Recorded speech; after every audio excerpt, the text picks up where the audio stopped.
Díomh agus fáilte romh go blach lia. Tá brawn nach bhfuil mé ann a bheith libh go léir an láthair. Hello and welcome to Dublin. I'm honoured to speak at the second European Life After Stroke Conference in Dublin today. And I am sorry I can't be with you all in person. I'm visiting the United States at the moment. It's encouraging that so many healthcare professionals, researchers, organisations, caregivers and stroke survivors from right across Europe are here in Dublin to network, share learning and promote best practice in the care of survivors of this deadly disease. It's through events like these that we are inspired to continuously improve, innovate and test new ways of working to ensure that survivors of stroke are given the help they need during a particularly vulnerable time.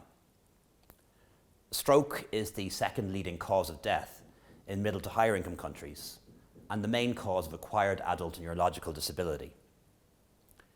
In Ireland, it has a significant effect on our health service and accounts for up to 4% of total health expenditure. We know from the Burden of Stroke in Europe report that between 2015 and 2035, there will be an estimated increase of 34% in the total number of stroke events in the European Union. For Ireland, the estimate is much higher, at about 60%, mainly due to population ageing and improved survival. While the death rate from stroke is falling across Europe, which is very welcome, this does depend on where you live, varies from country to country and within regions. This inequity is something that requires more collaboration. It also means more people are surviving and living with stroke as a chronic disease. This brings us here today to examine how we can better meet the health and social care needs of this growing group of people. Access to vital rehabilitation services, therapies and interventions after stroke and in the community are not consistent across the EU, with some people receiving very limited support. However, improvements are being made in many parts of Europe and indeed in Ireland. The Irish National Audit of Stroke 2022 shows we've improved rates of swallow screening, mood screening, time from onset of symptoms to arrival at hospital, and patients are getting faster access to brain imaging. The recently published OECD Health at a Glance report shows that in Ireland, a person is almost twice as likely to survive stroke today than in 2011. Other data shows that the age standardised mortality rate for stroke has declined by almost 40% over the past decade. So I'd like to extend my thanks to all of those involved in the stroke programme in primary care and in our hospitals for making those very real improvements possible for our citizens.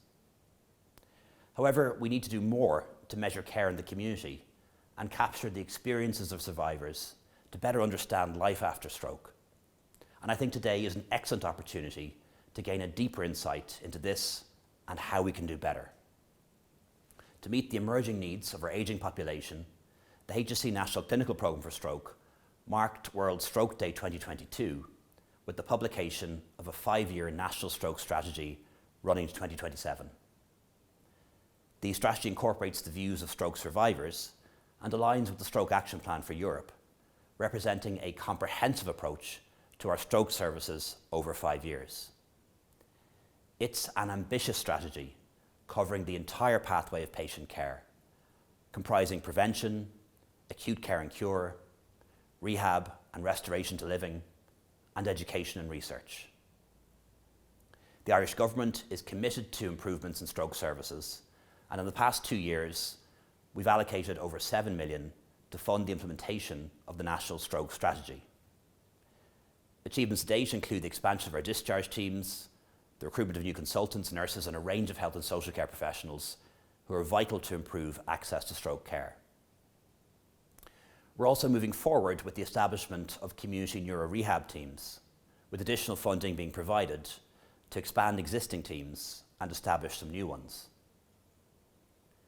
The National Clinical Programme for Stroke has also collaborated with the Chronic Disease Management Programme to include opportunistic screening of hypertension in over 45-year-olds through an extension of the current GP contract, an essential element for stroke prevention, which commenced earlier this year. So I'd like to extend my sincere thanks to Professor Ronan Collins, the National Clinical Lead for the Stroke Programme, for all of the hard work in this area, and of course to all of his team who back him up. The National Clinical Programme for Stroke recognises the vital contribution played by voluntary organisations such as the Irish Heart Foundation and CRE, to name but two. I understand you'll be hearing from representatives of the Irish Heart Foundation today on their new Stroke Connect service, which by all accounts is an excellent model of care for stroke survivors in the community. These developments demonstrate what can be done when we work in partnership with a common goal. And I believe that the work to date by the HSC National Clinical Programme for Stroke and the implementation of the national strategy are taking Ireland in the right direction. Finally, my sincere thanks to the Stroke Alliance for Europe for the kind invitation to speak to you today. As a doctor and a politician, I'm confident that we're making good progress in this area, but I know we've much more to do.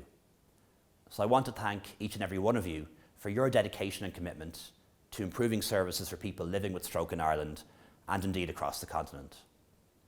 Working together across Europe, we are stronger and we must continue to collaborate, help and challenge each other to do better again.